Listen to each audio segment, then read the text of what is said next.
Kalau ditanya sebuah bisnis mau nggak sih untuk mendapatkan profit lebih atau mendapatkan income yang lebih besar daripada sebelumnya, tanpa harus naikin harga sehingga margin lebih besar dan juga tanpa harus jualan lebih banyak? Jawabannya pasti semuanya mau ya. Tapi gimana caranya? Nah, di dalam video ini saya akan sharingkan bagaimana ada 7 cara menambah income tanpa Anda harus menaikkan harga jual Anda ataupun berjualan lebih banyak.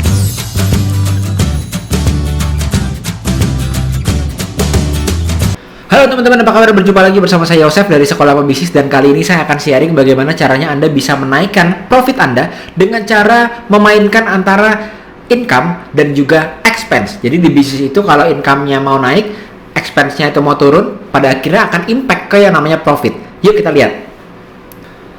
Nah, ini dia. Jadi kalau di bisnis kita ada yang disebut dengan profit, sales atau income dikurangi dengan expense. Artinya adalah kita kalau ingin menaikkan profitnya, maka yang bisa kita lakukan adalah bermain dengan salesnya kita naikkan, atau kita bisa juga expense-nya atau pengeluarannya ya kita turunkan. Nah, kali ini kita nggak akan masuk ke yang namanya cutting expense. Mungkin Anda sudah melakukannya, sehingga kita akan bermain di memasukkan sales yang lebih tinggi. Tapi bukan dengan cara increasing price atau menaikkan harga, dan bukan dengan cara menjual lebih banyak. Kalau Anda bisa menaikkan margin Anda, luar biasa, bagus juga. Atau Anda bisa menjual lebih banyak, itu juga perlu kita usahakan. Tapi sekarang ada strategi yang tambahannya, yaitu menambahkan income stream dari bisnis Anda yang sekarang. Sehingga ini bukan menjual lebih banyak produk Anda yang sekarang, bukan juga menaikkan harga jual, tapi bagaimana bisnis Anda yang sekarang itu income streamnya ini bisa bertambah sehingga pada akhirnya sales Anda bisa bertambah, dan pada akhirnya profitnya bisa bertambah. Dan itulah bahasan kita di video yang kali ini. Di sini kita akan sharing bagaimana Anda bisa menggunakan 7 strategi yang berbeda untuk kita bermain kepada salesnya, menaikkan income yang masuk ke bisnis kita. Jadi bukan cutting down expense-nya ya. Mungkin juga Anda nanti akan ada cara-cara pastinya di video yang berbeda untuk cutting down expense, tapi kita coba untuk bisa menaikkan salesnya tanpa harus menjual lebih banyak dan tanpa harus juga untuk menaikkan harga Anda, karena di posisi yang sekarang mungkin saat sekarang pandemi ini banyak orang yang mungkin akan resisten, apalagi existing customer Anda yang sekarang, jika Anda tiba-tiba menaikkan harga ya, apalagi di situasi yang pandemi seperti ini. Nah, solusinya adalah increasing more income stream. Ibaratnya kalau kita memiliki saluran untuk rezeki kita cuma satu gitu ya, dari satu service saja, kita bisa menambahkan income stream lainnya. Dan biasanya bisnis yang sifatnya jasa atau sifatnya lokal bisnis sebetulnya bisa menambahkan income stream lain untuk menaikkan profit Anda lebih tinggi dari sebelumnya. Jadi artinya seperti seorang personal gitu, seperti seorang, pastinya kita membutuhkan multi source of income. Ternyata bisnis jasa pun atau bisnis yang sifatnya lokal pun bisa untuk kita create. Apa saja yang sebetulnya bisa kita lakukan untuk menambah sumber income baru. Yang pertama yang mungkin jarang dieksplor tapi ada, namanya adalah menjadi brand ambassador dari brand Anda sendiri. Jadi katakanlah Anda seorang barbershop owner.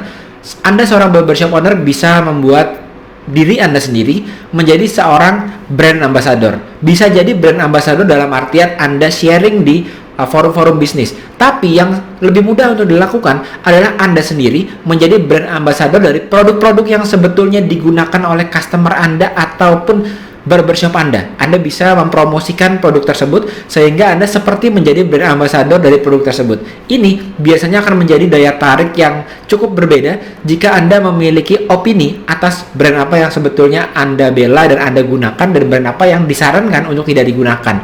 Dan ini biasanya menjadi brand ambassador ini Anda mendapatkan extra exposure dan kredibilitas Anda menjadi meningkat.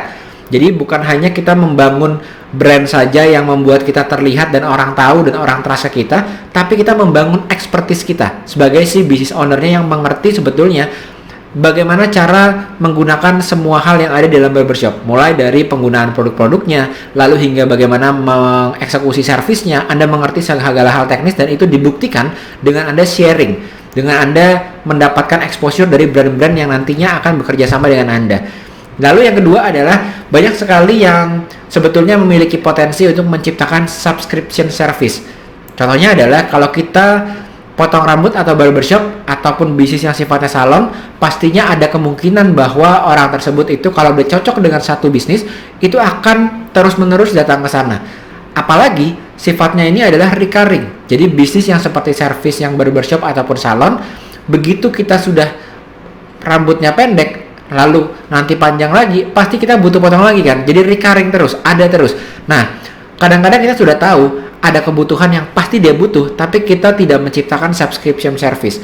Misalnya dia ada membership yang langsung selama 6 bulan atau selama 1 tahun, dengan dia bisa mendapatkan gratis produk tertentu gitu, atau akses ke membership Anda ya, dimana Anda nanti bisa sharing-sharing mengenai sebuah hal yang lebih penting lagi buat mereka gitu ya. Katakanlah kalau barbershop, mungkin Anda bisa sharing mengenai hal-hal seputar tren rambut yang untuk mereka gitu. Itu Anda bisa dapat akses ke membership seperti itu. Atau mungkin membershipnya sifatnya adalah seperti tren potong rambut yang berhubungan dengan, katakanlah Anda potong rambutnya itu hipster, maka Anda bisa juga untuk menyarankan kepada mereka sebetulnya ada produk-produk lainnya yang dia dapat digunakan oleh dia, dan sebetulnya produk-produk itu nanti bisa impact-nya bagus ke penampilan mereka. Jadi bukan hanya potong rambutnya saja, tapi ada membership-nya yang memperhatikan keseluruhan penampilan mereka. Dan itu bisa di-create ya, hanya mereka yang mengambil subscription service yang bisa masuk ke membership tadi. Contohnya seperti itu. Dan yang biasanya sudah dijalankan di beberapa barbershop dan salon-salon besar adalah paling tidak subscription service selama beberapa bulan, lalu gratis potong selama beberapa kali. Contohnya seperti itu. Atau ada area tertentu di salon tersebut yang hanya bisa masuk ke area tersebut hanyalah VIP member saja. Itu ada biasanya ya. Katakanlah kalau kita ke barbershop, potongnya bersama dengan bawa keluarga kita, istri kita sama anak kita. Ternyata kita punya ruang VIP gitu ya, kayak di airport tuh kan ada ruang VIP-nya. Nah, seperti itu, ada area tertentu yang dialokasikan. Dan ada event-event tertentu yang diadakan oleh barbershop tersebut yang hanya bisa didatangi oleh si member tersebut. Jadi, subscription service ini menjadi hal yang menarik dan pada akhirnya bisa membuat bisnis Anda sendiri itu lebih sustainable lagi, karena nantinya naik turunnya demand menjadi lebih teratur. Naik turunnya pendapatan menjadi lebih teratur karena sudah ada yang bookingnya langsung 6 bulan atau bahkan sampai setahun. Nah, lalu selanjutnya yang ketiga adalah start juga untuk mencampurkan antara offline marketing dan online marketing, dipasarkan di online. Kadang-kadang memasarkan di online ini bisa jadi Anda membuat sebuah sosial media yang menunjukkan sebetulnya barbershop Anda itu seperti apa, tetapi bisa ditambahkan juga dengan toko online. Kalau barbershop biasanya ada tools-tools yang bisa dibeli oleh orang, katakanlah pomade, atau yang biasanya kita letakkan di barbershop di tempat kita membayar di resepsionis, itu kan biasanya pomade. Tapi ada juga tools-tools lainnya seperti mungkin cukur untuk mencukur jenggot, dan itu bisa dicukur sendiri dan Anda bisa menambahkan video tutorial buat customer yang membeli tersebut, dan itu dijualnya di toko online. Jadi membiarkan orang atau menawarkan pada orang yang di online produk Anda yang sifatnya yang kecil dan bisa di-deliver, tapi orang nantinya memiliki experience untuk membeli dari Anda. Sehingga pada akhirnya saat mereka tahu Anda memiliki barbershop di lokasi yang mungkin mereka itu dekat, mereka akan memilih barbershop Anda dibandingkan dengan barbershop yang lainnya. Dan ini pun berlaku untuk yang sifatnya itu salon ya. Lalu selanjutnya adalah bangun awareness dengan konten. Ini karena biasanya dari semua bisnis yang sifatnya lokal bisnis ya. Jadi lokal bisnis itu adalah bisnis yang pembelinya ada di area sekitar dari bisnis kita, seperti barbershop. Kalau kita promonya itu hanya promo diskon dan promo potongan harga dan promo-promo di mungkin di event-event tertentu yang biasanya memang ada event yang kita bisa join sebagai barbershop di sana. Yang tertarik adalah mereka yang sudah aware bahwa mereka ini ingin potong di barbershop. Tapi sebetulnya dari semua market kita yang ada di lokal area, hanya 3% saja yang ready to buy, yang siap langsung membeli saya mau potong di barbershop baru dan dia siap untuk mencoba barbershop yang baru. Itu hanya 3%. Dan kebanyakan orang atau 97% adalah orang-orang yang sebetulnya mungkin dia perlu diedukasi dulu, perlu dikasih awareness dulu, perlu diberikan informasi seputar apa yang terjadi di bisnis Anda, experience-nya seperti apa dari customer yang lain, lalu layanannya apa saja gitu ya. Jadi butuh waktu bagi mereka dan bagi kita untuk berinteraksi sebelum mereka memutuskan untuk datang ke barbershop kita.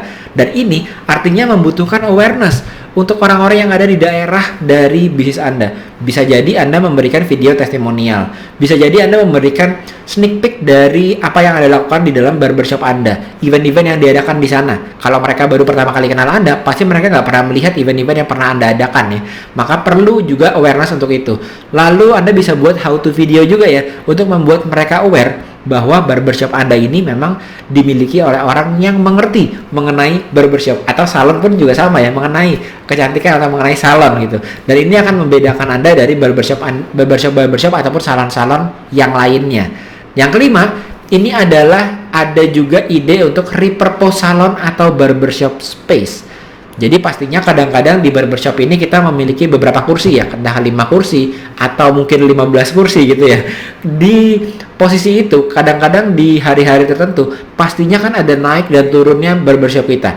Kita bisa mengconvert space tersebut menjadi sebuah event yang kita adakan untuk mengaktifasi komunitas kita di barbershop tadi. Katakanlah kalau barbershop ternyata barbershop kita itu gayanya adalah gaya hipster atau rocker atau mungkin punk gitu ya, atau tergantung dari style barbershop Anda. Kita bisa membuat sebuah event yang relate dengan hal tersebut dan kita adakan itu di tempat Anda. Anda tinggal mencoba untuk transform space tadi yang sebetulnya sedang cukup sepi itu menjadi sebuah event yang Anda bisa mengundang orang ke sana ataupun Anda menggunakan Zoom ya, supaya orang bisa bergabung bersama-sama di Zoom tersebut. Nah, yang selanjutnya adalah Anda bisa menyewakannya juga loh ternyata ya. Jadi ruangan yang di barbershop Anda yang mungkin bisa bekerja sama dengan bisnis yang sifatnya complementary. Kalau barbershop, mungkin Anda komplementerinya dengan bisnis lain yang berhubungan juga dengan penampilan dari seorang pria gitu ya. Nah, itu bisa dikombinasikan juga dengan bisnis lain juga. Misalnya Anda mengkombinasikan dengan bisnis bagi seorang pria yang menyediakan bukan hanya tadi dari potong rambut saja, dilengkapi dengan hal lainnya, yaitu mungkin dari sisi penampilan. Anda bisa sewakan di sana kalau tadi seputar anak punk atau seputar rock gitu ya, yang stylenya hipster, mungkin Anda bisa memasukkan ada baju-baju ataupun ada ornamen-ornamen hipster di salon Anda yang nantinya akan menambah penghasilan ke bisnis salon Anda. Jadi bisa digunakan lagi. Kenapa? Karena salon itu kan biasanya kita rentnya itu atau menyewanya itu ya udah fix cost ya untuk menyewa rukonya atau menyewa tempat Anda membuat salon ataupun barbershop tersebut. Selanjutnya, diotomatisasi apa yang bisa diautomate. Banyak dari kita yang sebetulnya bisa mengotomatisasi berbagai hal dalam bisnis kita menggunakan seperti scheduling system sehingga kita nggak lagi manual. Jadi kita bisa mengurangi loading atau mengurangi cost-cost yang terjadi dalam bisnis kita. Nah, paling tidak itu ada beberapa cara yang ternyata Anda bisa menaikkan profit Anda dengan cara menaikkan sales Anda, tetapi bukan dari menjual lebih banyak ya, tapi dengan berkolaborasi, dengan mencari aliran income lainnya, dengan Anda membuat sebuah activation yang bentuknya event, tapi orang nanti harus datang ke sana juga, dan ini pada akhirnya akan menambah aliran income Anda, sehingga kalau service barbershopnya sendiri itu naik turun, tapi penjualan produk yang Anda sendiri produk Anda jual di sana, ataupun Anda berkolaborasi event dan Anda berkolaborasi dalam bentuk lainnya itu ada income-nya, maka akan menjadi lebih stabil pendapatan Anda di bisnis barbershop tadi ataupun bisnis jasa lainnya yang sifatnya ini lokal bisnis. Oke teman-teman, jadi semoga video ini bisa berguna buat Anda dalam membuat profit Anda lebih naik lagi tanpa harus naikin margin di saat pandemi seperti ini, dan juga tanpa harus menaikkan jumlah penjualan servis Anda. Tapi ada beberapa langkah tadi yang bisa Anda gunakan untuk menambahkan profit Anda. Oke teman-teman, jadi sampai jumpa di video selanjutnya bersama saya Yosef, dan don't forget to elevate your mindset and start your success journey today. Saya Yosef, sampai jumpa di video-video yang selanjutnya. Dadah.